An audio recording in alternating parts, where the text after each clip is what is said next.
Troy here from the Hive, just doing a video today to look at one of the documents in the document library that I think was probably undervalued and underutilised to date, and it's something that was introduced to me by Greg quite a few years ago and put a lot of things in perspective for me. So here I am, we're on the home page of the website. There's my mug down the bottom, unfortunately. We're just going to the document library. We're just going to go through the first page, second page. We're looking for the FRMC benchmarking document. So the benchmarking document, we've had 27 downloads, which is great. With 80 odd members, we want to see a lot more of this. So I just thought I'd take a quick look at this. And the detail in here is quite beneficial. So we just download that. I'll only take a second. So what benchmarking does is basically they take data from across an industry, and don't ask me how they do it, but they basically come together with let's get rid of that. They come together with these basically benchmarks for the industry, if you will. Now, over time, I've focused a lot more and more on the numbers of the business and where I place relative to industry. And as Warren Buffett says, if you can't read the scoreboard, you don't know the score. And if you don't know the score, you don't know the winners and the losers. So I've made it a mission of mine to become very, very familiar with the numbers that I look at in my business. Greg and I are doing a webinar tonight, actually, on KPIs. We'll go into some of the KPIs that I use in my practice. Now, these benchmarking data here, this is basically used as a bit of a framework, if you will, for you to have a look at your own practice. So the way they've grouped it, these are from 2012. All firms on average. So they've grouped them to 3, and they're looking at their turnover. So under 200, 200 to 300, 359,999, and 360,000 and over. So from that, you can have a look at the average income in those groups. Now, depending on where your practice sits, you can obviously average this out up or down accordingly. So if we just look at this practice here, a practice that's turning over 625,000, they're expecting a net profit of 25%. So, and look, that's that is a very good net profit. So if that's the sort of thing we can be trying to look for in our own practice. So if we have a look at our own numbers and we don't come up to that, we then have to dig a little bit deeper and see where we may be falling short. So one of the things that usually stands out for me is I like to go into here and have a look at employees' wages and salaries. So we can see here the firms as an average is 27%, 20% for our smaller practices, and up to 36% for our larger practices. My practice, for example, I'm well into the 40s. I do pay above probably the standard for the industry, but I've had a good retention as a result. But again, this is something that I'm looking at seriously. It's my experience, and from what I've read and learned over the years, we really want to be trying to get down towards this 30%, because otherwise it leaves very little fat to take care of everything else. Another good one that I often like to have a quick look at is our rent. So when we look at rent, 4.5% up to approximately about 5%. And I look at my total rent and I'm sitting very much in the ballpark there, which is great. Good one to keep an eye on is our accounting and legal fees. Accounting is something that has really, really got away from me over years. I've had accounting bills running up to 18,000. And over time I've negotiated that down and down. I've changed accountants quite a few times, and actually one of the accountancy groups is featured in the buyers group is Power Tynan. Now these guys are excellent. They've got podiatry experience. They've worked with me, and they've more than halved my accountancy bill. In here I've also have a group bookkeeping in here, and that's probably something to note too, is that these are very general categories.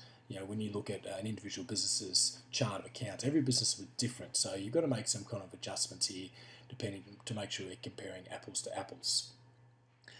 Now, when you come down, so we've got the net profit, the other things in there, obviously, you can have a look at where your phone's running out, which repairs and maintenance.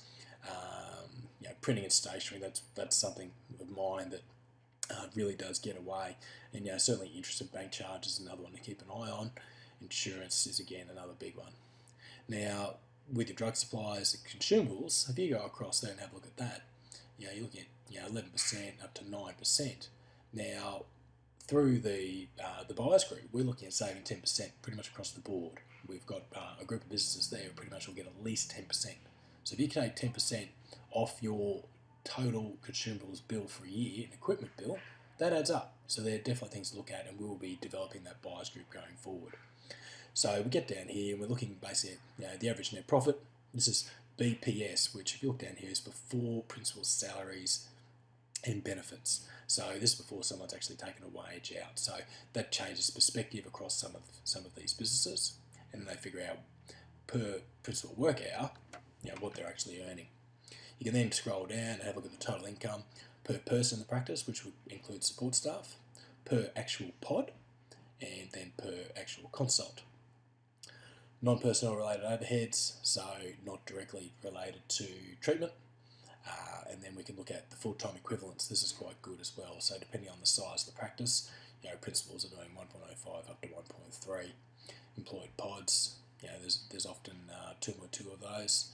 And then you can evaluate, if there's 2.2 pods, you've got 2.8 support. And they generally work on about a 1-to-1 with podiatrists to support staff as a very rough rule.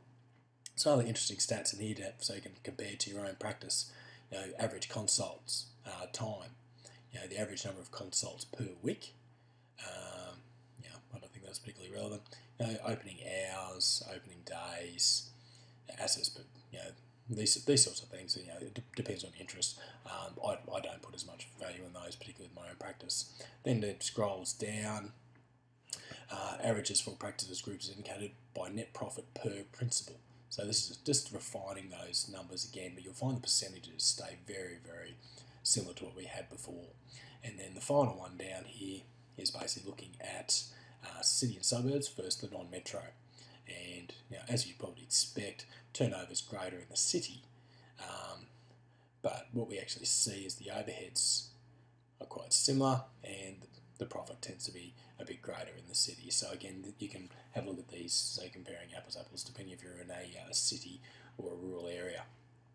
So some of the things you need to, like I love benchmarking, because when you're in your own practice, it's very insular, and you're not sure if what you're doing is right, or if your expenses are where they should be at. And one of the things we want to look at is increasing our profitability, and that's really looking at where is our money going. It's fine to we can get carried away with keep trying to grow our business and get more and more patients, but if we're running inefficiently, we're making poor decisions, and that's where benchmarking comes in. So realistically, benchmarking, it's common practice, and it's a good exercise to get in the habit of doing. It gives you a baseline of where you're at, and what it allows you to do is to identify opportunities for improvement. And you can compare to others, so you go, right, this is where I'm at. I'm either performing really well in that area, so I don't need to worry too much about it, or this area I'm really struggling, and you dig deeper into that and find out what's going on. So there may be areas of opportunity there where you can conduct a waste audit, or really break it down and see where the money is being lost and where you can tighten things up. It may also validate some assumptions you've made about your businesses. You may be thinking that my wages are pretty well right, and compare it to something like this and go, yep, I was right, or no, I was wrong. And then you can make informed decisions that aren't just based on assumptions or even worse, emotion. It helps you set budgets, which is very, very important, and also helps you set performance expectations. So if you know that you basically need one support staff to one pod, if you've got admin screaming out, we need more help, and you're going, well, hang on, the one-to-one should work. What's going on in our systems, or do you have the wrong people involved?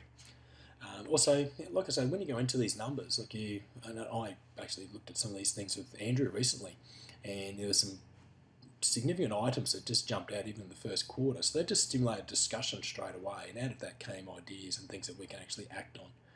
So at the end of the day, I think it's great practice to have a look at your baseline data. These are things that we'll be trying to keep up to date with as time goes on. But if you haven't had a look at this and haven't compare it to your figures, you should definitely do so. And as Power Tiner gets added to the list of our buyers group, they're actually going to be offering a benchmarking service and have a recommended chart of accounts. So stay tuned and look out for that in the buyers group. Best of luck, and I'll see you around. Bye.